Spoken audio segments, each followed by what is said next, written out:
Ogeeyyiin fayyaa lagannaa hojii guutuu eegaluu isaanii hordofee hospitaala magaalaa Finfinnee fi magaalota garaagaraa keessatti argaman tajaajilli isaanii irra caalaan adda cituun beekamee jira. Pirezidaantiin Somaalilaand biyyoota addunyaa irra jiran 130 ol tahan Somaalilaandiif beekamtii biyyummaa akka kennan gaafatee jira. Faransaay doolaara biiliyoonota hedduun lakkaa'amu baasuudhaan Amaazoon keessatti mana hidhaa sadarkaa isaa eeggatee fi addunyaa irraa sadarkaa jalqabaa jedhamu ijaaruudhaaf karoorfachuu isee himamaati kan inni jiru. Oduu keenya kan guyyaa har'aa kan biyya keessaa fi kan biyya alaatis qabanneetiin jira. Kabajamtootaa fi jaalatamtoota hordoftoota qaroo miidiyaa nageenyi keenya kan kabajaa fi jaalalaa iddoo jirtan hundatti isin haa gahu jecha sagantaawwan keenya kan guyyaa har'aatiif qabanneetti kallattiidhaan isin dabarsina. Ogeeyyiin fayyaa lagannaa hojii guutuu eegaluu isaanii hordofee hospitaalota magaalaa Finfinnee fi magaalota garaagaraa keessatti argaman tajaajilli isaanii irra caalaan addaan cituun ibsame. Lagannaa hojii guutuu gochuudhaaf waamicha sochii ogeessota fayyaa Itoophiyaa taasise hordofee guyyaa kaleessa caamsaa 19 akka lakkoofsa biyya alaatti hospitaalota gurguddoo magaalaa Finfinnee fi kutaalee biyyattii garaagaraa keessatti argaman baay'inaan tajaajila osoo hin kennin oolanii jiru.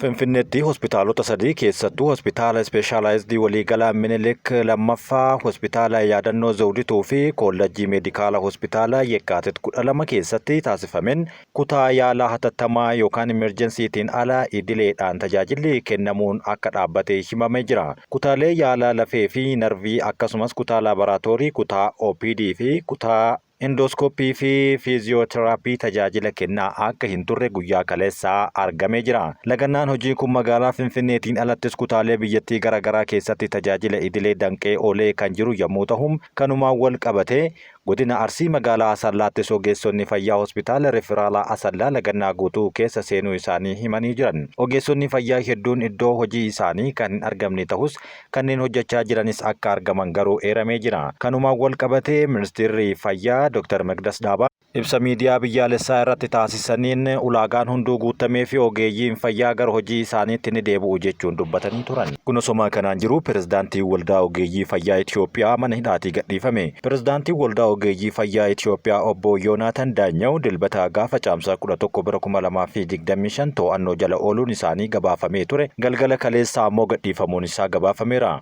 Waldichi fuula miidiyaa hawaasaa irratti kan kataban yommuu ta'u obbo Yoonaatan kan beeksisee akka gadhiifaman qoodaniiru. Obbo Yoonaatan hiikamuu isaaniitiif turtii hidhaa isaanii irratti wanti hanga ammaatti isarra gahe akka hin jirre kan ibsan yommuu ta'u nagahaan gadhiifameera wanti narra gahe tokkollee hin jiru jechuudhaan dubbatanii jiran. Tajaajilli ibsaa fi bishaanii Walisootti erga badee torbaan 3 guutuun himame. Magaalaa Walisoo dabalatee magaalota godina Shawaa kibba lixaa hedduu keessatti tajaajilli bishaanii fi ibsaa erga addaan citee torbaan 3tti dhiyaachuu fi rakkoon kun isaan yaaddessaa jiraachuu jiraattonni himan. Magaalaa Walisoo magaalaa daangaan bu'uuraa qofti kaa'amee misoomaan dagatamteedha kan jedhan jiraattonni naannawa san jiraatan rakkoon amma mudate kun magaalattiin buufata ibsaa fi kan of danda'e dhabuu fi buufata walqixxee jiru irraa fayyadamaa turteerti jechuun dubbatan. Kanaanis Walisoo fi magaalotni biroo naannawa sanaa buufata ibsaa kan naannawa walqixxee jirutti akka fayyadaman taasifamuu fi sababa miidhaan irra gahe jedhameef hanga ammaatti akka isaan irraa hin bayyananne dubbatamaa jira. Jiraattonni naannawa sanii rakkoo isaanii yoo kaafatan rakkoo ibsaa fi bishaanii qofa isaa hin taane pirojektiiwwan erga jalqabamanii yoo xiqqaate waggoota 13 osoo hin xumuramin magaalattii keessa akka jiran kaasaniiru. Itti gaafatamaa waajjira bishaan dhugaatii fi dhangala'aa magaalaa Walisoo obbo Girmaa Disaasaa sababa bishaan humnaan ibsaan hojjetaa tureef wayita ibsaan badu ammoo bishaanis wajjin bade jechuun deebise. Erga rakkoon sun uumame furmaata waaraa ta'uuf boolla bishaan dhugaatiif oolu irratti jenereetaroota hedduu dhaabuudhaan akka jiraattotaaf raabsamu taasifamaa jira jedhan. Dhaabbileen garaagaraa waliinis ta'uudhaan konkolaattotaan bishaan akka raabsamu taasifamaa jiraachuun kan himamu yommuu ta'u haa ta'u malee lakkoofsa uummata jiruu fi raabsaan kun kan wal hin madaalle ta'uudhaan jenereetaroonni dabalataa dhihaachaa jiraachuus kaasanii jiru. Ammallee dhimmi kun torbaan tokkoof turuu waan danda'uuf karoorri keenya yeroo dheeraa ibsaa fi bishaan akkaataa walirraa addaan ba'anii jiraatan irratti hojjechuun rakkoon kun waaraadhaan akka furamu gochuudhaaf nu barbaachisa yoo jedhan pirojektiin guddaan rakkoo bishaan dhugaatii guutumatti furuu yookaan rakkoo irraa isa baraaruu kaasee hojii ni eegalla jechuunis waadaa galan. Itti gaafatamaan tajaajila humna ibsaa damee Walisoo obbo Abarraa Badhaadhaa rakkoon kun kan mudate miidhaa tiraanisfoormara guddaa naannoo walqixxee jirurraa qaqqabeen ta'uun eeruun fala isaa irratti waliin hojjechaa jirra jechuun dubbateera. Erga rakkoon kun mudatee hordofaa jirra kan jedhan magaalota hedduu wal qabatan amma garuu guyyoota 8 hanga 10 keessatti suphamee tajaajila akka kennu yookaan gara tajaajilaatti akka deebi'u humna ibsaa irraa dhufanii kanneen nutti himan jiru jechuun dubbatanii jiru. wanti irra geenye ummataaf ni beeksifna jechuudhaanis waadaa galaniitiin jiru. Hanga ammaatti galuu torbaanota sadiif ibsaa fi bishaan magaalotaa fi naannawa Wolisootti akka hin argamnes dubbatamee jira. Hojii gaggeessitoonni Meetek duraanii kasaaraa guddaa geessisan jechuudhaan akka qorataman gabaafame. Koreen dhaabbii bulchiinsaa fi to'annoo baasii mootummaa hooggantoonni koree duraanii koorporeeshinii sibiilotaa fi injiinaringii yookaan Meetek hanqina baajataa guddaa birrii biiliyoona 4 fi rakkoolee biroo dhaabbaticha mudateef akka itti gaafataman ministeerri haqaa qorannoo gadi fageenyaan akka geggeessu waamicha dhiyeessan. Waamichi kun kan godhame erga koreen kun argannoo gabaasa odiitii fi hordoffii raawwii faayinaansii Itiyoo Injiinaring Gurup duraan Meetek irratti mari'atee boodaadha. Gabaasni kun akka agarsiisutti bara 2013 hanga 2015tti gareen kun oomisha gurgurtaa irraa argachuu qabu birrii biiliyoona 5.5 kana keessa ammoo birrii biiliyoona 1.2 qofa argachuun isaa agarsiiseera. Dura teessuu koree kanaa aadde Yeshimabit Damissee qabeenyi uummataa lafatti wayita qisaasamu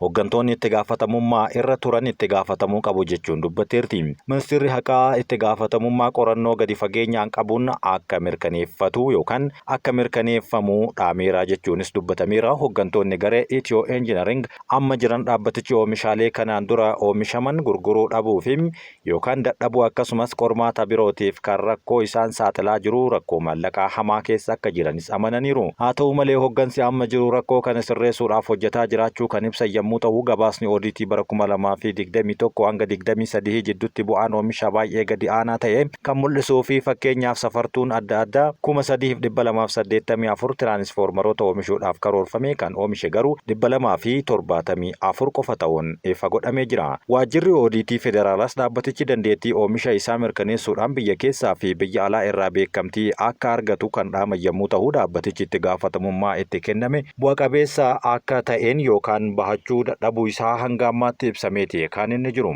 Indastiriin sukkaaraa rakkoo jallisiitiin qormaata keessa seenaa jiraachuun gabaafamaa jira. Itiyoophiyaan indastirii sukkaaraa isii namoota jallisii bal'aa ta'een ammayyeessuudhaaf karoorfamee garuu hanga ammaatti qormaanni hamaan akka isa mudate dubbatamaa jira. Akka qorannoon dhiheenya kana bahee agarsiisutti warshaaleen sukkaaraa Itiyoophiyaa rakkoo diizaayinii bu'uuraa, hanqina maallaqaa, hanqina dandeettii fi mormii hawaasaatiin wal qabatee rakkoo keessa jiraachuun gabaafamaa jira. Akka qorannoon Instituutii qorannoo imaammata qorataa adda dureem Dr. Mokkannin Baqqalaa dhiheessaniin warshaaleen sukkaaraa ijoo kanneen akka Kaasamii fi Xaanaa Balaseetti fayyadama jallisii baay'ee gadi aanaa agarsiisaa kan jiran yommuu ta'u kunis dandeettii oomisha isaanii haalaan gadi bu'eera jedhameera. Keessattuu warshaan sukkaaraa Kasam lafa hektaaraa 20 irratti xiyyeeffate keessaa dhibbantaa 16.2 qofa jallisiin kan kenne yommuu ta'u kunis baay'inaan hawaasa naannoo waliin wal dhabdee uumameen akka ta'e himamaa jira. Qorannoon kun akka agarsiisutti pirojektoota jallisii hedduu keessatti baasii pirojektoota haalaan dhibbantaa 78 dabaluu isaa yeroo agarsiisanitti ta'uunis dubbatamaa jira. Sirni jallisii xixiqqaa jalqaba bara 2000 keessa bal'inaan kan baay'ifame yommuu ta'u sababa hanqina diizaayinii fi filannoo iddoo sirrii hin taane irraa kan ka'e qisaasama bishaanii guddaa fidaa jiraachuunis dabalameera. Godina Baalee magaalaa Goobbaatti haati daa'ima dietee darbite hidhaa cimaa waggaa 2 fi ji'a 6tiin adabamuun dhagahame. Manni murtii aanaa kutaa magaalaa Goobbaa daddachaa guyyaa kaleessaa oolen himatamtuun daa'ima ofii dietee darbite aadde Muntahaa Ibraahim hidhaa cimaa waggaa 2 fi ji'a 6tiin adabamuu qabdi jechuun beeksiseera. Himatamtuun kun gaafa guyyaa 18 bara 2017 guyyaa keessaa sa'aatii 11 irratti daa'ima isee qabee itti martee maqaa abbaa daa'imaa kanas barreessitee qabee kana keessa kaa'uudhaan dallaa abbaa nama daa'ima kana irraa da'e jettuu jalatti gatuu isii ragaan poolisii kutaa magaalaa Goobbaa mirkaneesseera. Waajjira poolisii kutaa magaalaa Goobbaatti qorattuun dhimma daa'immanii fi dubartoota Saajin Alamituu Xaafaa yaada kennaniin eeruudhaan ummataatiin daa'imni kun guyyama san booda akka argamte ibsuudhaan waajjirri poolisii kutaa magaalichaa sakatta'iinsa geggeesseen haadhaa fi abbaa daa'ima kanaa seeratti kaleessuu isaanii himaniiru. Abbaa daa'ima kanaati jedhamuudhaan kan shakkame daa'imni kun kan isaa akka hin ta'in guutumatti himuun dhimmi isaa ragaadhaan qulqullaa'ee bilisaan akka gadi dhiifamu ta'eera. Haati daa'ima kanaa aarii abbaa daa'ima kanaa irraa qabduun miira keessa seentee daa'ima kana darbuu ishee erga amanteen booda yakka hojjetteerti kan jedhame yakka kanatti ammoo gaabbituu ta'uu ishee amantee jirti.